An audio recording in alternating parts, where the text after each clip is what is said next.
Hello everyone, this is Shachi Gupta from text book super coaching. तो मैं आज आप लोगों के लिए यूजीसी नेट इकोनॉमिक्स की क्लासेस स्टार्ट करने वाली हूँ। मैं आप लोगों के साथ यूजीसी नेट के सफ़र को यहाँ से आगे ले जाने वाली हूँ।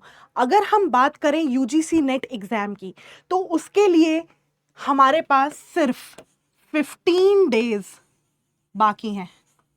इन 15 डेज में हमें क्या करना चाहिए, क्या स्ट्रैटेजी होनी चाहिए, ये सब हम डिटेल में आज आपके साथ डिस्कस करेंगे।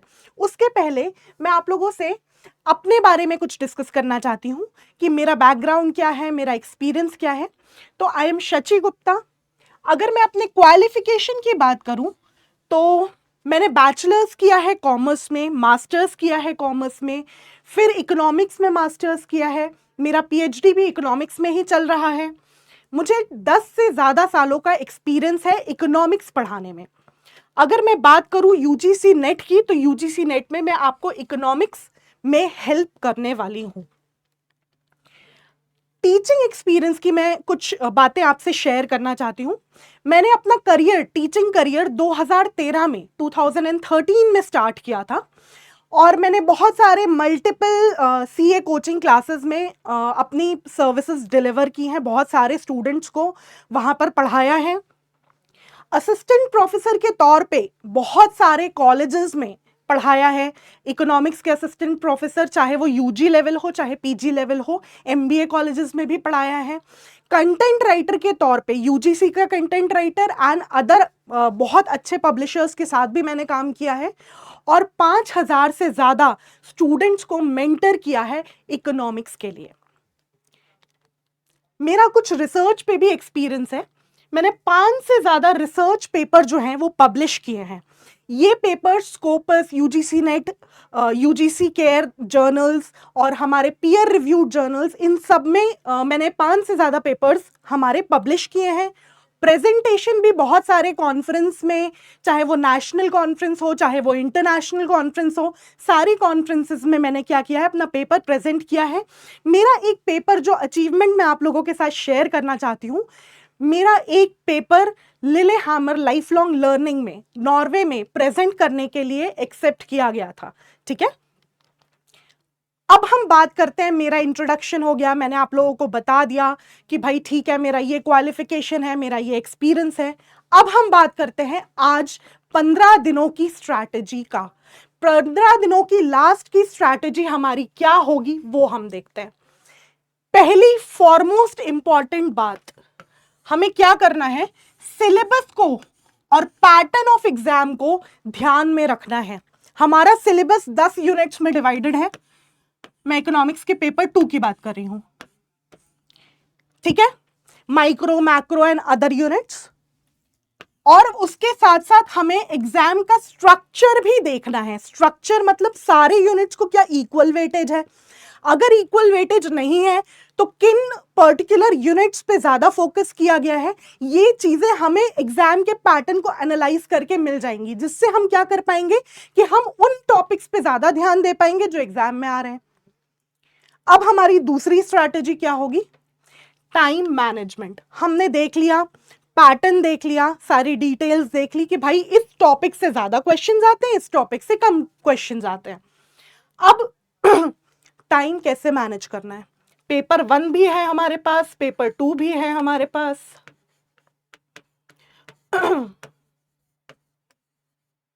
हमें दोनों को मैनेज करना है, ठीक है। इसके लिए सबसे ज्यादा जरूरी है कि हम एक शेड्यूल बनाएं। एक शेड्यूल में इसको डाल दें कि पेपर 1 इतने घंटे पढ़ना है, पेपर 2 इतने घंटे पढ़ना है। ये शेड्यूल हर स्टूडेंट का अपने अकॉर्डिंगली होना चाहिए। कुछ लोग वर्किंग है तो वो अपने अकॉर्डिंग जितना टाइम उनके पास बचता है उसके हिसाब से शेड्यूल बना लें, और जो लोग नॉन वर्किंग हैं, जो पूरी तरीके से डेडिकेटेड अभी यूजीसी नेट के लिए प्रिपेयर कर रहे हैं, उनके लिए अगर मैं बात करूं तो वो लोग भी क्या कर सकते हैं, अपने अकॉर्डिंग शेड्यूल बना सकते हैं। हर टॉपिक का भी एक शेड्यूल होना चाहिए कि हम यूनिट 1 पे कितनी देर पढ़ाई करेंगे, यूनिट 10 पे कितनी देर पढ़ाई करेंगे, पहले कौन से यूनिट को पढ़ेंगे, बाद में कौन से यूनिट को पढ़ेंगे।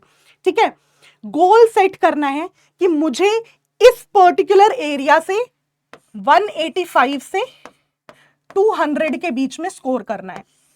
ठीक है। तो बेसिकली हमें क्या होना चाहिए, यहाँ पे एक सेट गोल होना चाहिए हमारे पास, ठीक है, ताकि सारे important topics allocated time frame में कवर हो पाए, ठीक है। इंपॉर्टेंट टॉपिक्स की मैंने अभी बात की, हमें क्या करना है, इंपॉर्टेंट टॉपिक्स आइडेंटिफाई करना है। जैसे माइक्रो बहुत इंपॉर्टेंट है आप लोगों के लिए, 10 से 12 के बीच में क्वेश्चंस आते ही हैं माइक्रो से। माइक्रो हो गया, मैक्रो इकोनॉमिक्स हो गया, ठीक है। और जैसे इंडियन इकोनॉमी है, हम इसको लास्ट मोमेंट के लिए छोड़ते हैं क्योंकि इसमें बहुत ज़्यादा स्टैटिक पोर्शन होता है जो कि हमें क्या करना पड़ता है, याद रखना पड़ता है एग्जामिनेशन में। तो ये सारी चीज़ें हमें क्या करनी होंगी, आइडेंटिफाई करनी होंगी कि लास्ट में हमारे लिए क्या इंपॉर्टेंट है, ठीक है। सारी थ्योरीज, जितनी भी थ्योरीज है हमारे पास, सारी थ्योरीज को रिवाइज करना है। करंट अफेयर बहुत इंपॉर्टेंट होता है। मैं आप लोगों का एक लेक्चर लूंगी इंटरिम बजट पे, इंटरिम बजट और इससे अदर भी जो भी हमारे करंट अफेयर्स रहे हैं 2024 के, मतलब जनवरी 2024 से लेकर के हमारे मई तक जितने करंट अफेयर्स हैं वो आपको ध्यान से कर लेने हैं। इससे भी 2 से 3 क्वेश्चन देखने को मिलते हैं, ठीक है।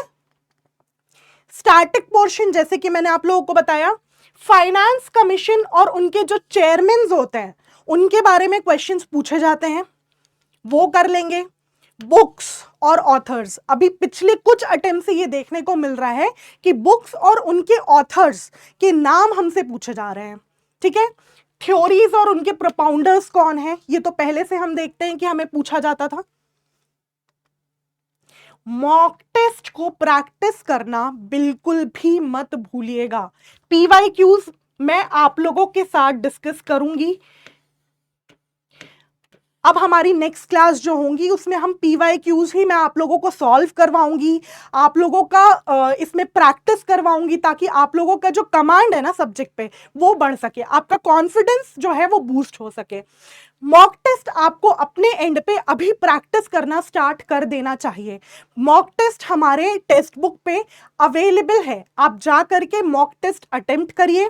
जो भी एरियाज आपको लग रहा है कि भाई मॉक टेस्ट देने के बाद वहीं नहीं रुक जाना है, मॉक टेस्ट देने के बाद उस पेपर को एनालाइज करना है कि भाई मेरी गलती कहाँ हो रही है, ये मेरी गलती है, इस गलती को मुझे कैसे सुधारना है। ये कम से कम 2 घंटे आपको एनालाइज करना है। 3 घंटे एक पेपर दिया, 2 घंटे उसको एनालाइज किया, ठीक है। इंपॉर्टेंट फॉर्मूलाज जो होते हैं हमारे स्टैटिस्टिक्स में भी होते हैं और मैथमेटिकल इकोनॉमिक्स में भी होते हैं, तो वो फॉर्मूलाज को एक बार रिवाइज जरूर करिएगा, ठीक है। अब सबसे इंपॉर्टेंट बात, पढ़ाई की तो बात हो गई, मगर हमारे मेंटल और फिजिकल फिटनेस को ध्यान में रखने के लिए हमें क्या करना है, एग्जाम के पहले डेली एक हैबिट बना लीजिए कि आपको 8 घंटे की स्लीप चाहिए ही, 8 घंटे आपको रेस्ट करना है, सोना है, ठीक है। वाटर इनटेक आपको 4 लीटर जैसा रखना है। मेडिटेट अगर कर सकते हैं तो बहुत अच्छी बात। न्यू टॉपिक्स को पढ़ना अवॉइड करिए। मैं आप लोगों को बार बार, सारे स्टूडेंट्स को मैं हमेशा बताती हूं कि लास्ट मोमेंट पे कोई नया टॉपिक ले करके उस पे रिसर्च करने मत जाइएगा, ठीक है। लास्ट मोमेंट होता है हमारा जो हमने पढ़ा है उसी को रिवाइज करना। लास्ट मोमेंट पे कोई भी नई चीज मत करिएगा, ये कोशिश करिएगा, ठीक है। एग्जाम के दिन हमें क्या करना है भाई, सब हो गया, हमने सब 15 दिन स्ट्रैटेजी देख ली कि हमें 15 दिन कैसे करना है काम, ठीक है। अभी हम देखते हैं कि एग्जाम के दिन हमें क्या करना है। पहली बात तो टाइम पे उठना है, स्लीप हुई है बकायदा, ठीक है, टाइम पे उठना है ताकि लेट ना हो। कॉन्फिडेंस बरकरार रहना चाहिए हमारा। डॉक्यूमेंट्स ध्यान से देख लेंगे, जो भी हमें प्रूफ ले जाना होता है, आइडेंटिटी प्रूफ, एडमिट कार्ड, ये ध्यान से रख लेंगे। स्टेशनरी जो पेन, क्योंकि इस बार आपका एग्जाम ओएमआर शीट बेस्ड है, ऑफलाइन एग्जाम है, तो स्टेशनरी ध्यान से रख लीजिएगा, उसको मत भूलिएगा।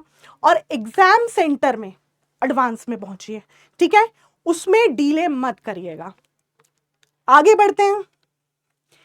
पीवाईक्यूज जो हम लोग सॉल्व करने वाले हैं आने वाली क्लासेस में, अभी मैं 15 दिन आप लोगों के साथ PYQs और दूसरे क्वेश्चंस करवाऊंगी। लास्ट मोमेंट पे थ्योरी नहीं, क्वेश्चंस अटेम्प्ट करने की कोशिश करिए। जितने ज्यादा क्वेश्चंस करेंगे उतना ज्यादा कॉन्फिडेंस आएगा, ठीक है। सबसे ज्यादा रिलायबल मेथड होती है PYQ से क्वेश्चन रिपीट होते हुए यूजीसी नेट इकोनॉमिक्स में देखने को काफी बार मिलते हैं। तो ये एक इंपॉर्टेंट रिलायबल मेथड है कि हम PYQ सॉल्व करके जरूर जाएं, ठीक है। ये हमें एग्जाम फॉर्मेट से तो फेमिलराइज करता ही है कि भाई कैसा एग्जाम आ रहा है, ट्रेंड क्या है। ये हमें हमारी स्ट्रेंथ भी बताता है कि कहाँ हमारे कोर एरियाज जो हैं वो क्या है, मजबूत हैं, कहाँ किस एरिया में हमारी वीकनेस है। अगर वीकनेस है तो आइडेंटिफाई कर लीजिए, आइडेंटिफाई करने के बाद उसको रिवाइज कर लीजिए, बस इतना ही करना है। ओवरऑल परफॉर्मेंस जो है हमारी वो क्या हो जाती है, यहां पे बूस्ट हो जाती है और मॉनिटर भी हो जाती है। क्वेश्चन को सॉल्व कैसे करें भाई, बहुत इंपॉर्टेंट सवाल आता है स्टूडेंट्स के मन में कि हमने सब कुछ देख लिया मगर क्वेश्चन जब अटेम्प्ट करते हैं तो समझ नहीं आता कौन सा क्वेश्चन पहले करें कौन सा क्वेश्चन बाद में करें। आपको कुछ नहीं करना है, पेपर जब आपके सामने आता है एक बार उसको ऊपरी नजर से देखिए, जो जो क्वेश्चन आपको बन रहे हैं sure shot know the questions, you know कि ये क्वेश्चन है, ये इसके श्योर शॉट आंसर है, पहले उनको अटेम्प्ट कर लीजिए। एक बार आपने पेपर देख लिया, आपको ये भी क्लियर हो गया कि किस टाइप के क्वेश्चन है, क्योंकि एक बार आपने ऊपर ऊपर नजर से देखा था और जो बन रहे थे वो अटेम्प्ट कर लिए थे। उसके बाद सेकंड हुआ, दूसरी बार हम जब करेंगे तो ये देखेंगे कि भाई क्वेश्चन हमें समझ नहीं आ रहा है, क्वेश्चन हम थोड़ा सा पढ़ेंगे समझ आ जाएगा। फिर तीसरी बार क्या करिएगा, जब दूसरी बार भी हमने एक बार पेपर देख लिया, तीसरी बार कि दो ऑप्शन में कंफ्यूजन है, एक श्योर शॉट हो गया हमारा, दूसरी बार हमने ये देख लिया कि क्वेश्चन समझ नहीं आ रहा था, क्वेश्चन समझ आ गया वो अटेम्प्ट कर लिया, श्योर शॉट हो गए हम कि इतने क्वेश्चंस तो पक्के हैं, ठीक है। उसके बाद क्या करिएगा, दो ऑप्शंस में कंफ्यूजन है उनको सॉल्व करिए। जब वो भी सॉल्व हो जाए तो उसके बाद लास्ट में आइएगा कि जिसमें हमें चारों ऑप्शन में कंफ्यूजन है, कुछ क्वेश्चंस ऐसे आते हैं हर बार आते हैं, ठीक है, तो उन क्वेश्चंस को लास्ट में अटेम्प्ट करिएगा ताकि आपकी परफॉर्मेंस पे कोई भी आंच ना आए, परफॉर्मेंस पे कोई फर्क ना पड़े, क्योंकि इंपॉर्टेंट चीजें हम पहले ही कर चुके हैं, ठीक है। अगर हम कट ऑफ की बात करें तो JRF का कट ऑफ